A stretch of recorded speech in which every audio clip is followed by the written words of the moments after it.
Welcome to the Mainly Football Podcast with me, Joe Cran, and this is Dean Furman, as I'm sure you well know. We've got Shaun Bartlett on this week. It's quite exciting, isn't it, Dean?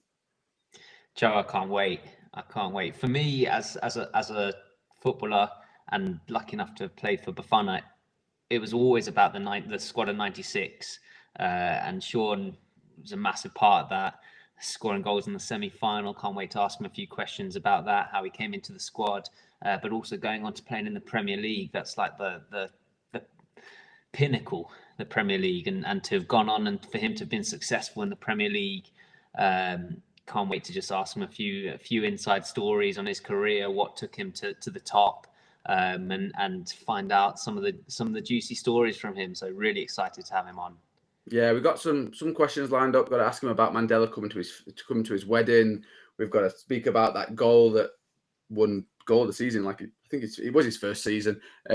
Trumped out Thierry Henry of all people. Yeah, there's plenty to ask about, and I'm sure he's got a few stories about Mark Fish as well. So, Dean, do you any questions you want to fire away? It's usually, as a journalist, it's usually my job, but do you want to kick things off?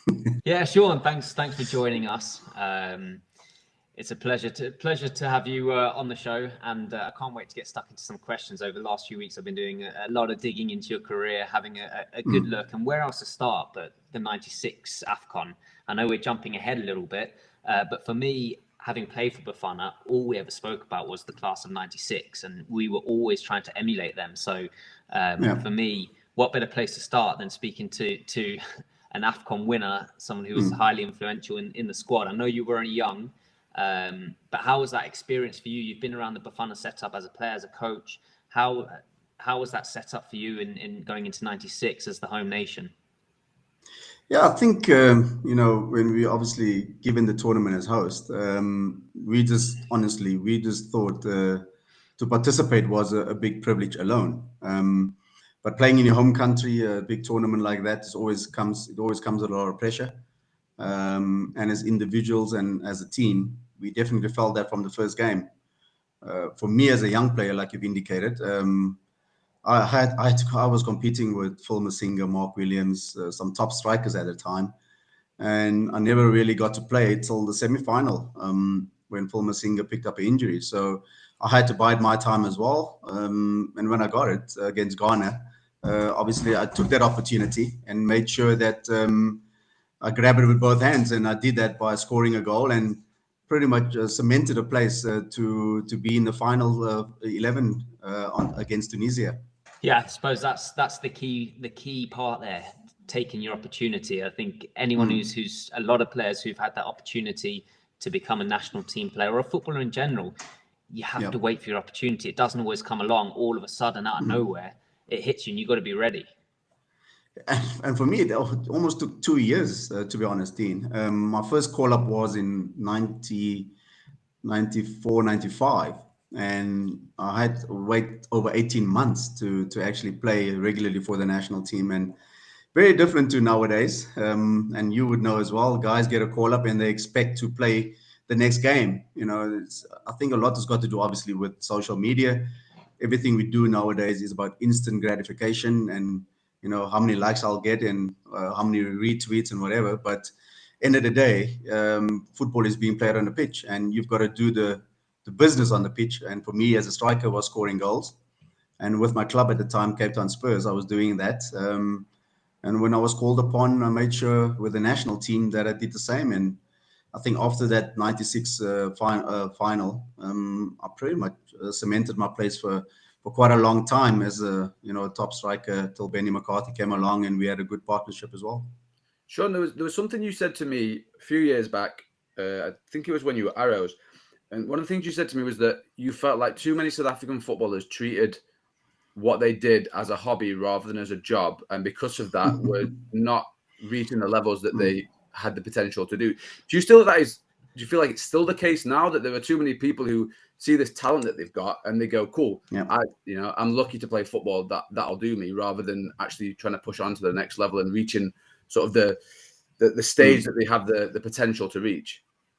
No, I still maintain that, which is the sad part, And when I came back in 2006, it's the first thing I noticed, obviously coming from the UK, that the level of professionalism wasn't really at what it is expected to be for a top league. You know, we talk about the PSL and always talk about being one of the top 10 leagues in the world, but when it comes to individual players and teams itself, it's not really all run professionally as it's supposed to be. And I think even my exact words was South African players get paid a full-time wage for a part-time job. When it comes to South African players, it's not so much about the difference in ability and talent, or compared to Europe. It's more about the professionalism as far as treating careers as a proper job.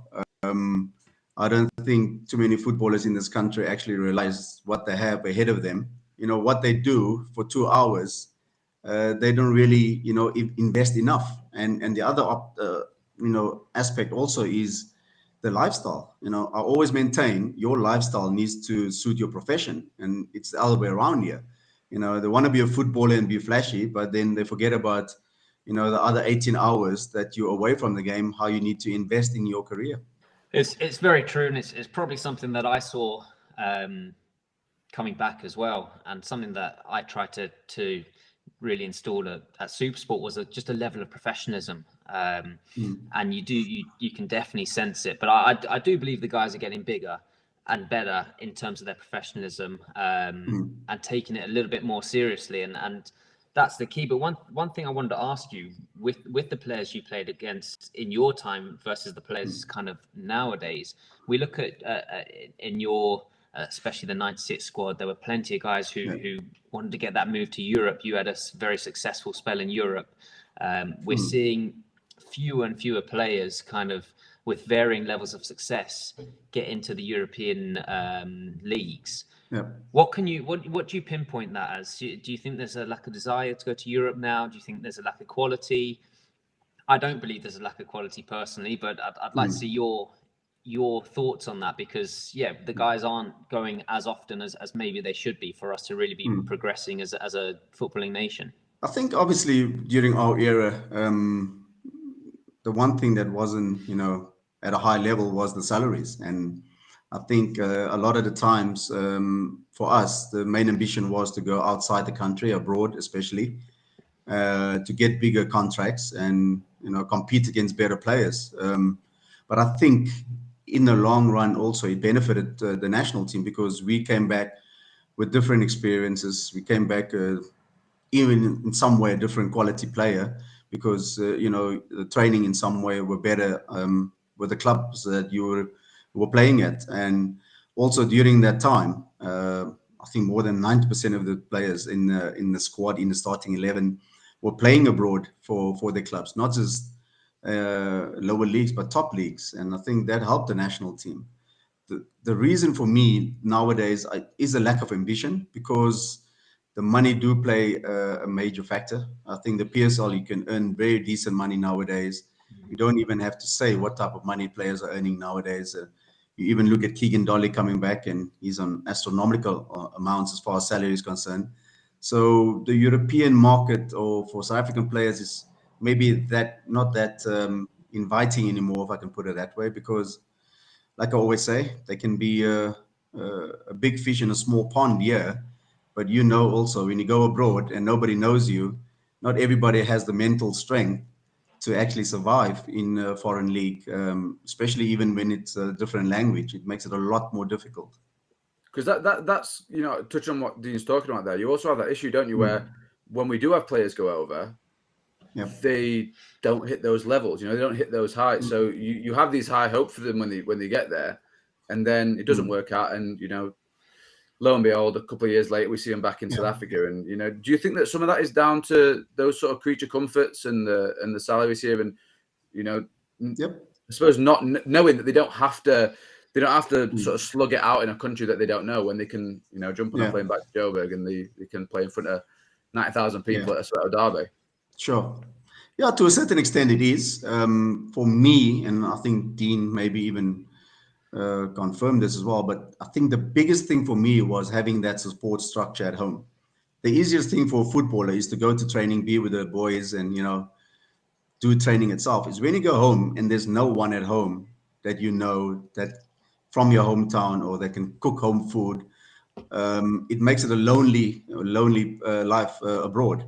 And I think a lot of the times that's what our players find is when they go home, and sometimes obviously when there's no one, you get up to mischief, and that's when you start getting into trouble. So for me, it was that support structure I had at home that made it a lot more easier for me to play abroad, whether it be America, Switzerland, or even the UK for that matter.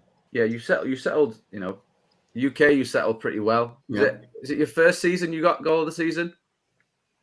Yeah, and I think I've told the story, but not many people know about it. But when I played in Switzerland, Crystal Palace came across. I think it was Ray Houghton, that was the assistant coach at the time, came across to Zurich to watch me play. And then the club told me they've put in a bid to buy me from Zurich to go to Palace, confirmed bid. But Palace at the time was in the championship. Um, and at the same game, you had Keith Peacock, who was the assistant manager, that also came across from Charlton to come and have a look at the striker because they needed a striker on loan.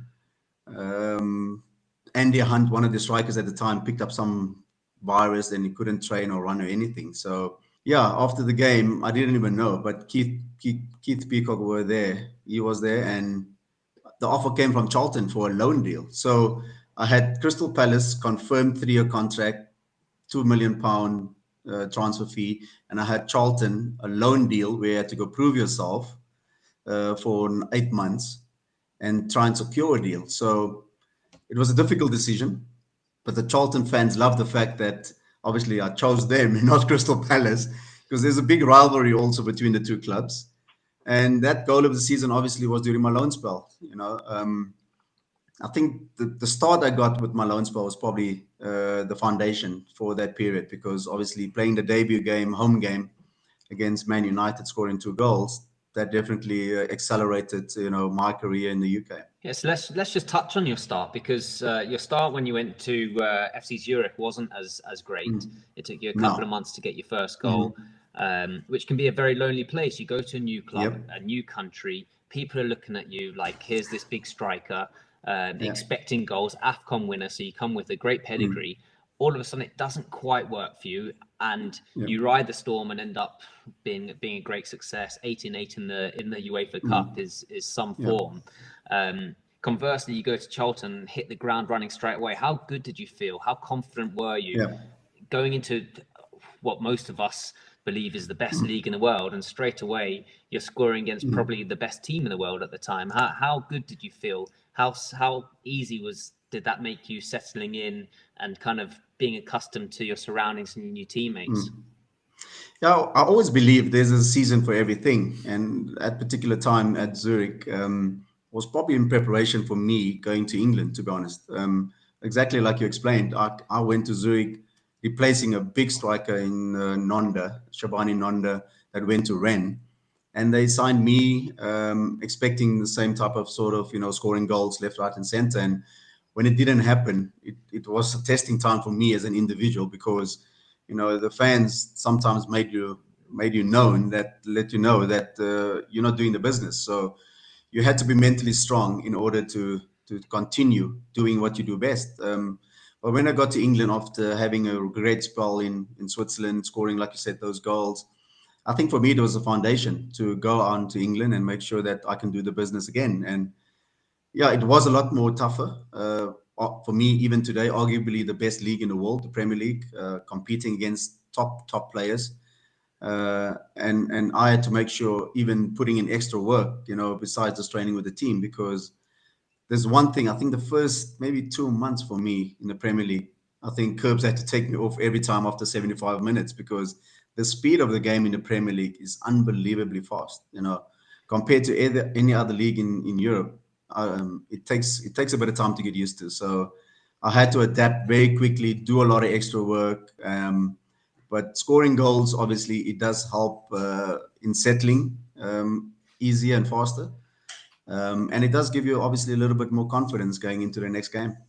So did another player who I'm sure helped you, having Fishy there with you, Mark Fish, did that, he had just signed a little bit before you. How big was that for you that he was there as well? Yeah, I think it's always great when you have a fellow countryman at the same club. He signed for Charlton, I think 2 or 3 weeks before me. So having him around, somebody from home that I know and Did you put any orders became in with him when friends. he was coming over? Did you like, can you bring us some biltong or something? Was there anything that you asked him to stick in his suitcase? Listen, you should know we didn't have to do those things because you can find shops in the UK where you can get those things anyway. You have to pay over the top, but getting my Fanta orange and my cream soda and my NikNaks, I just had to go down to Richmond and get a couple of those bags, So Serious question before we carry on. Which yeah, flavour knickknacks are top of the list for you? Cheese, chutney, uh, which one? chutney, Yes. chutney. Yeah, man of my own heart. Everyone else seems to disagree with me. I'm glad that I found someone who's a kindred No, spirit. the cheese one is the basic one. You can get Exactly. it anywhere. So the chutney one is a little bit more flavor.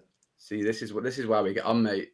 The real But yeah, heart of the matter. That's what we're here but the for. problem is having those chutney chips, those knickknacks. You had to get an extra 20 minutes on the bike before training. Yeah, because you buy those big packs and then you're like, yeah, I'll You spread can't these just have out. one.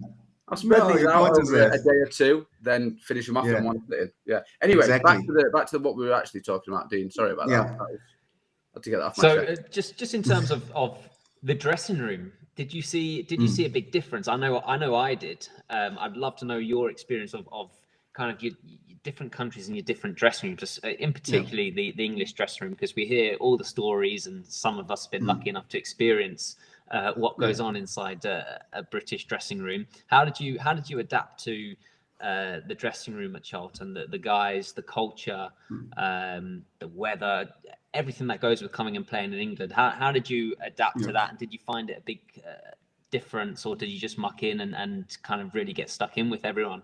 Yeah, I think for me it was just getting stuck in, to be honest, to be part of the team as quickly as possible and integrate and mingle with everyone and get on good terms. But the good thing or the strange thing about the dressing room was whoever got to at the time the CD player first, their music would be played in the dressing room. So whoever came there with a CD player or CD, whoever gets to that particular I think system, that music be playing. And those days, headphones or earphones weren't that big. You pretty much just listened to whatever was playing in the dressing room. And even sometimes when there was nothing playing on it, Curbs would come in and you would go mad because like you wanted the bit of vibe in the dressing room and get players going. So it was quite interesting. But I was always a player that was always very reserved, just try and, like you say, try and get in a zone for the particular match. Besides, obviously, being nervous because every game was a big game for Charlton, whether you played, Southampton down at the Dell or you play Arsenal at Highbury. Every game was a big game because for us was to stay in the Premier League. So talking about staying in the Premier League, you were part of an incredibly successful period there. Fast forward a number of years and things aren't looking so wonderful for your old club at the moment. Just what's your take on kind of the plight of Charlton? It must be difficult for you to see. I'm sure you still follow them. Yeah, it's been real disappointing. Obviously, the last, I think, 4 or 5 years, between League Two and Championship, been up and down a couple of times. Obviously, when Lee Bowyer came and took the team to the Championship, I think everybody was thinking maybe there's a little bit of ambition of getting to the Premier League. But away from the field, there was a lot of issues with takeovers and different management coming in. And recently, again, I think with the Danish owner coming in, putting a bit of money into the club, but the results are not coming for the club. It's crazy at Charlton. I had my first League One experience. We played Charlton on the opening day, and got there, and it's a really nice ground. Like it's a cracking little stadium. The atmosphere is good. And then just before the game starts, this new owner comes on. He's playing the guitar. Start playing the Yeah, I've never seen anything like it. He comes out, and then while he's playing the guitar, it's all wireless, obviously. He's playing his guitar. He sees one of the balls from the warm up, pops it top corner, and just carries on. Honestly, absolutely mental. League One's brilliant though. Like it's a crazy league to be in. But I think with Charlton, I don't know if I've ever told you this, Shaun. When I used to play Championship Manager, I had a bit. I don't know if it was because of you and Fishy, because I've had like a long-standing thing with South Africa. Yeah. I remember playing on, I think it was Champman 102, and there was you, there was Mark Fish, and then I kind of built an entire team around you guys. And that I've had an affiliation with Charlton ever since, to some extent. With you, like, because of the way your sort of time went at Charlton, do you feel like they are a club that you will just be affiliated with forever? Like, do you consistently check on the results? Like, are they a team that is very close to your heart? Without a doubt. You know, it's just not the fact that I was part of a squad that did really well in the Premier League, but you know, from day one I arrived at Charlton, it felt at home, you know, and that's why I could stay for another 6 years. Maybe didn't play as many games as I wanted to, obviously because of injury, and you know, also during that time, which was quite difficult. The calendars for Africa and Europe wouldn't align. So we would have qualifying games for World Cup in Africa. Charlton would still be playing the games in Premier League. So that was a tough time even for me as an individual, because I would come play for the South African national team, go back, and it's like, oh, the other guy scored a goal, so you've got to wait your turn now. So you always had to fight for your place. The fortunate thing about me, and it's probably, you know, the favor I had with Curbs, whenever I was fit, I was always in the squad. And even nowadays, I get a lot of, you know, posts on Twitter from fans and that, and always the first thing they show appreciation for is my work ethic. Whenever I played, I gave 110%. I always gave my best. I would maybe didn't score as many goals as I was supposed to or wanted to, but I always made sure whatever I did was for the benefit of the team. And even there were a couple of times when we would be leading 1-0 and Curbs would be shouting last 10 minutes, Bart, get to the back. And I'm like, what for? Because I was a good aerial, you know, I was a great header of the ball. So I would do have you to play just the stick your last 10 centre back minutes in then? defense. Eh? Just stick your centre back. Yeah, seriously. I had to go play between Mark Fish and Richard Rufus and make sure you just hit every ball away as far as you can. But those are the type of things, you know, where if you do it for the team, the manager and the fans will appreciate it. And I think that's probably maybe something the fans are missing at this moment in time, that the players are not showing really that on the field, to be honest. You know, you mentioned there about sort of that sort of work ethic, and obviously as a striker, you've got to be confident. It's a sort of, you have to be in that role. But was there any in that Premier League, because that was almost peak Premier League, that, you know, that era was like the Premier League was top then. Were there any centre backs that you saw line up when you were going into the game and just think, oh, it's going to be a long one, this? I think it was the other way around. That's being honest. I think most centre backs hated playing against me because of my aerial ability. You know, I think 90% of the time I would win the balls. But as one defender, obviously, I hated playing against was John Terry. He was just one of those defenders that's always, you know, kicking at your heels. You know, he never gave you any space, any time, uh, and made sure that obviously that I knew that he was around. He was very, very physical, and I think most strikers don't like that. So for me, it was obviously to utilize the bit of speed I had during this time, and win as many balls as possible in the air. But John Terry was probably the most difficult centre back that I've ever played against. You touch on your aerial ability. I'm not sure if the rulings actually reached South Africa yet, but there's a new ruling over here in the UK that we're only allowed to do 10 headers per week in training. That's the number for dementia reasons, and there's big studies into it. Could you imagine a career without heading the ball, without being so good in the air? Because that seems to be the direction we're heading in at the moment. Yeah, I've heard about that. I didn't know that the ruling was already implemented, to be honest. It's going to be very strange to be honest. You know, a lot of people asked me while I was playing, why do I have a boot sponsor?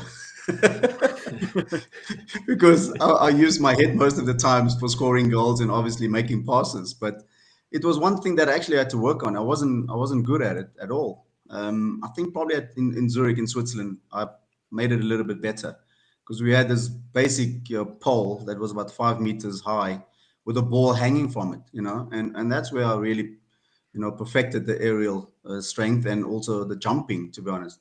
You know, once you hit the ball the first time with your head, it's nice, but when it starts moving, then it's all about timing, getting off the ground, getting elevation. And it's a basic thing, but believe me, it helped me a lot in the Premier League, especially.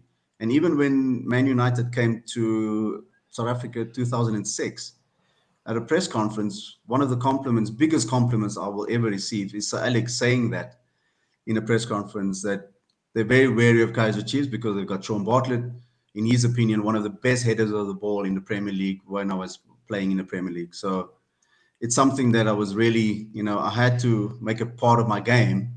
But a lot of strikers also that played with me benefited from that, because obviously with the knockdowns, they would get quite a few goals. That move to Chiefs, how did that come about? Did they come to you, or did you sort of put the feelers out about coming home? They actually, yeah. The contract came to an end, and they got word that Charlton are not renewing. I actually had a few offers to stay in the UK. One of them at the time, I think he might have been at Reading, was Alan Pardew, Championship. He was one of the clubs, and Neil Warnock at Sheffield was showing interest for me to stay. But I'm glad that one didn't. I'm glad you didn't get a Sheffield United, because this interview would not be happening. Are you sure? So what happened actually? I think if I'm not mistaken, 2005 or somewhere around there, we got awarded, or 2006, we got awarded the World Cup for 2010. And I said to my missus at the time, I would like to be part of that. So I think it sort of coincided with the fact that Chiefs were looking for a striker as well. So that's how it came about, me coming back and signing a 2-year deal with Chiefs, and then consequently also working on the 2010 World Cup.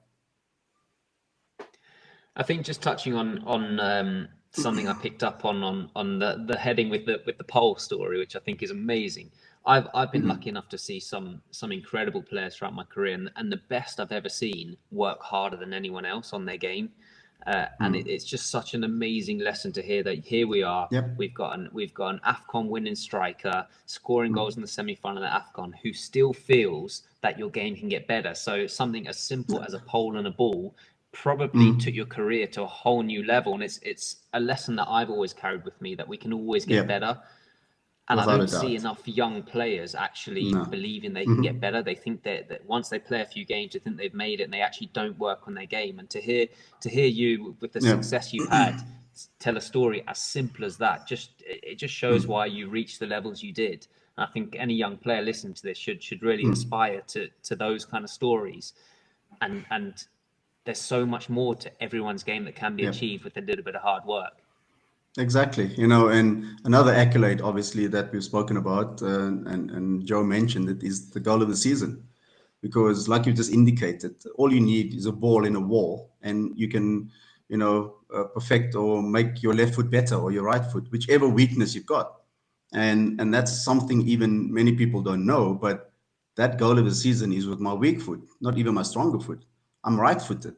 So kicking a ball with your left foot, it wasn't something that came automatic to me. I had to work on it. Even nowadays, it's something I get quite angry about, to be honest, when commentators mention the fact, if you take a shot with your left foot, it goes over the bar. But it's his weaker foot.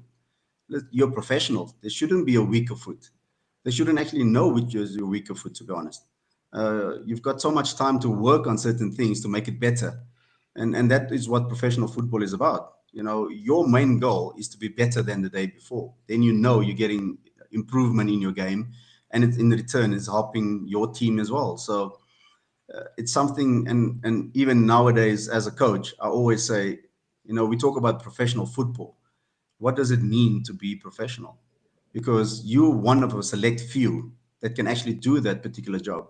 And in South Africa, it's scary because we have 2 leagues, 16 teams. We have less than 1,000 professional footballers in this country for a population of 60 million.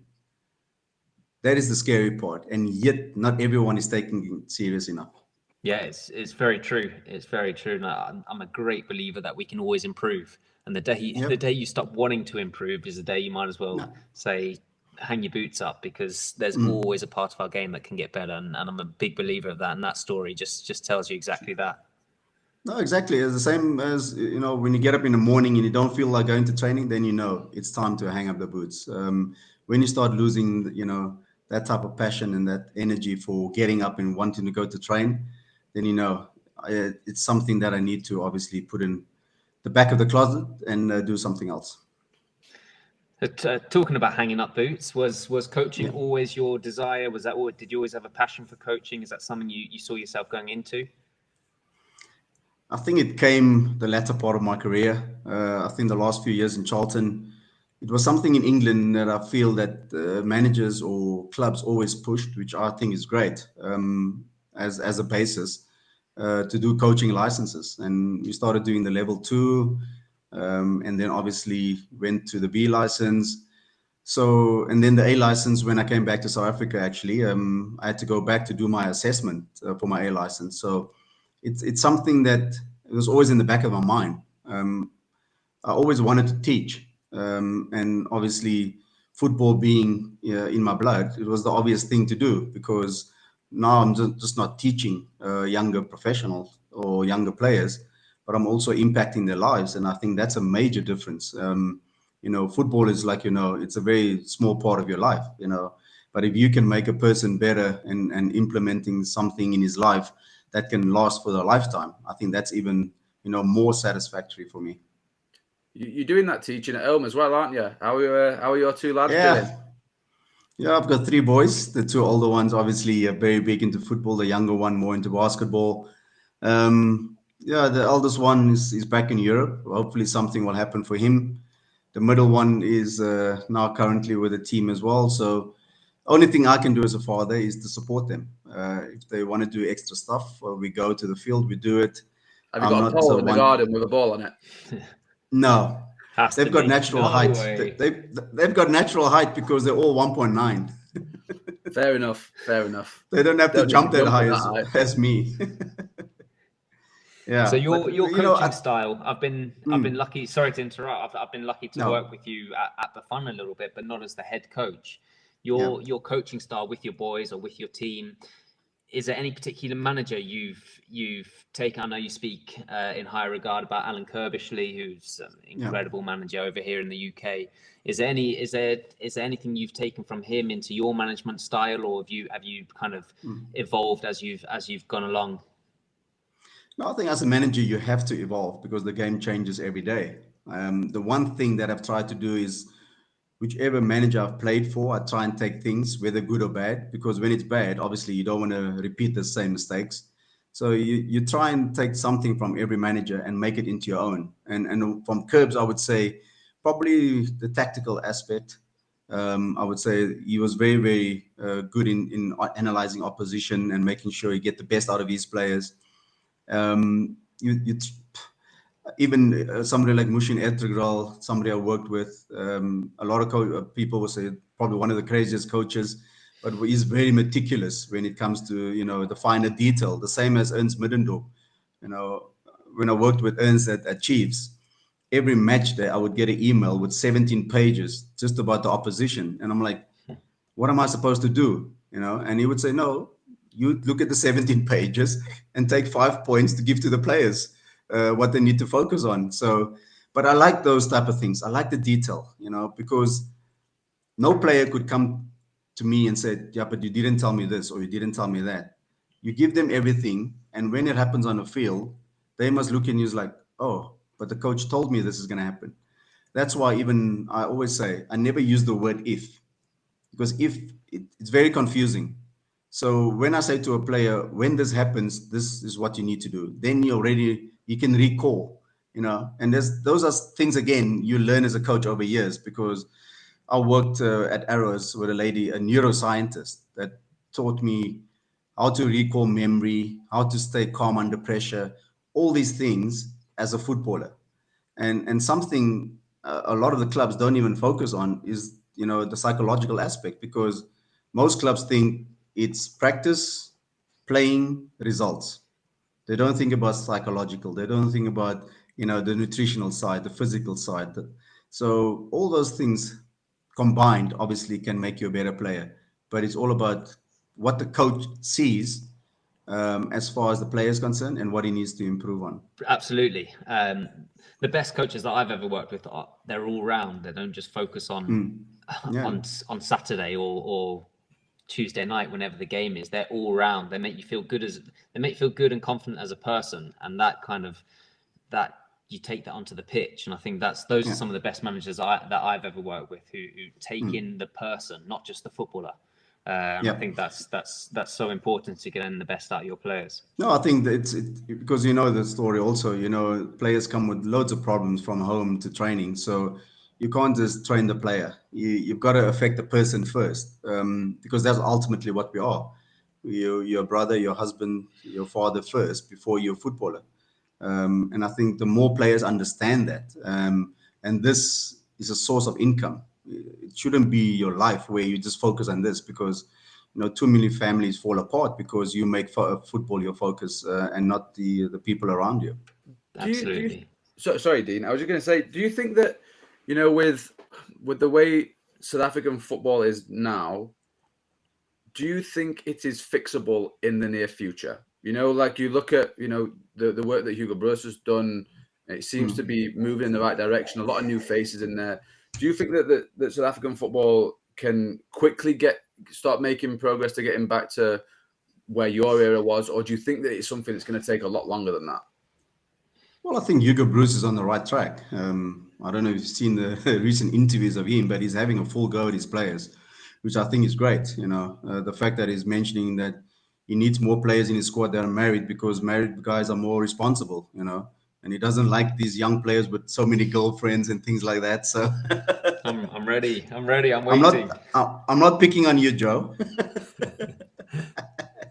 But I think ultimately, and I always maintain, ultimately it needs to come from the top.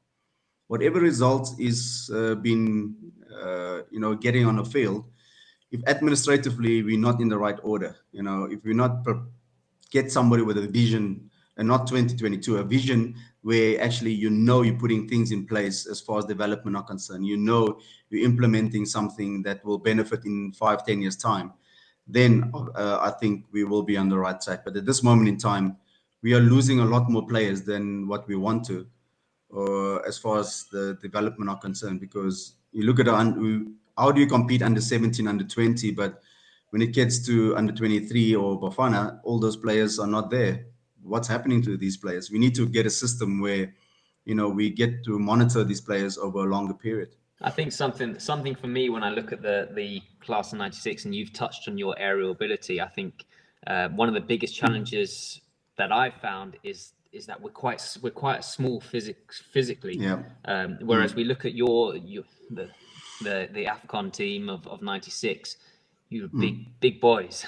Talking about yourself, Fishy. I mean, we're talking about a lot of 6 foot pluses. When I look around, certainly my era, we rarely had someone who was over 6 foot, and certainly when we came up against kind of the West Africans and Northern Africans aerially, we would suffer. So when it was a possession-based game, we were okay, but when it came to set pieces, it was an area that we always used to struggle, and that's something that I suppose it's you can only deal with. It's nothing you can do about the size of the players. But it's an area where I look at your team and I think you were particularly strong, whereas I believe over the years we've been pretty weak in that area, and that's where we've really suffered. No, without a doubt. I think probably more than 80% of the 96 squad was over 6 foot.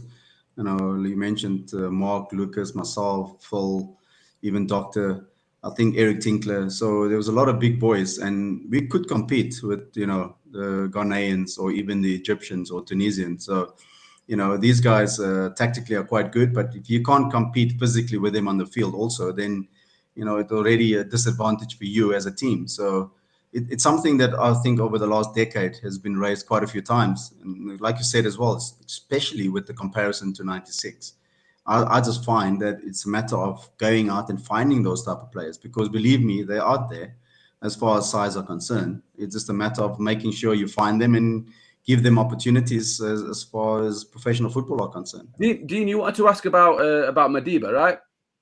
I did, because I believe that he attended your wedding, which is something absolutely incredible. So can you tell us a little bit about that story? And I mean, you weren't even the main center of attraction at your own wedding. I'm sure you didn't mind giving up the spotlight for Mandela himself. No, without a doubt not. When we got the call 2 days before the wedding, and you would know as well, Dean, that a wedding itself, it's very, very difficult to organize. Joe will find out soon, when he starts having gray hair or pulling out his hair with Steph. So it's already tough, organizing a wedding. And now you get a call, and the person on the other side of the phone don't say hello, anything. Is like, why didn't you invite the president? I'm like, sorry? Why didn't you invite the president to your wedding? I'm like, which president? He says, Nelson Mandela. I'm like, firstly, where do you send the invite? And secondly, who's going to think of inviting the president? And he said, no, he's in Cape Town. He wants to come to your wedding. I'm like, but why? He says, because he wants to. So it was mayhem for the next 3 days. Um, I had to organize extra parking for ambulances, for police cars, and all these things. And I was telling the story. I was sitting in church and next to my future brother-in-law, and I heard a big roar outside. And only my wife or my girlfriend at the time and myself knew that he was coming. We didn't Oh, so tell no one anyone else, no one else. else knew he was coming through. Like you'd not We told didn't anybody. tell our we didn't tell our parents. We didn't tell anyone. It was one of those things where, like, you had an engagement. If he doesn't turn up and we told everyone, then what do we do then? So we didn't tell anyone. I'm sitting in church. I hear this big roar, and I said to the future brother-in-law, like, "It's not your sister." He's like, "What?" I said, "No, it's not your sister." And we're sitting down, and this is the beauty of the man. The wedding is supposed to start at 3 p.m. He comes in at 2:45, making sure that he sits down before the bride arrives. That is the integrity, and that is the man, of Nelson Mandela. He just had an unbelievable aura about him whenever he entered the room. Sitting there, and he walks in, and everybody's like, "What is happening now? How is And he this was guy a big man walking as well, in?" wasn't he? Like he's not like Um, he's not a little he's guy who can kind of sneak in. no, what he's easily 6'6". So and how he walks in, strutting his stuff, walking in there, and just to see the people's faces in that church was, for me, was a blessing enough. And I always say it was probably the best wedding gift I could have received, for the president of the country to be there. Did he like for you? Did you really take on board what was happening with Madiba being there, or did it only like kick in a few days later when you saw the pictures and you're like, oh yeah, Mandela was at the wedding?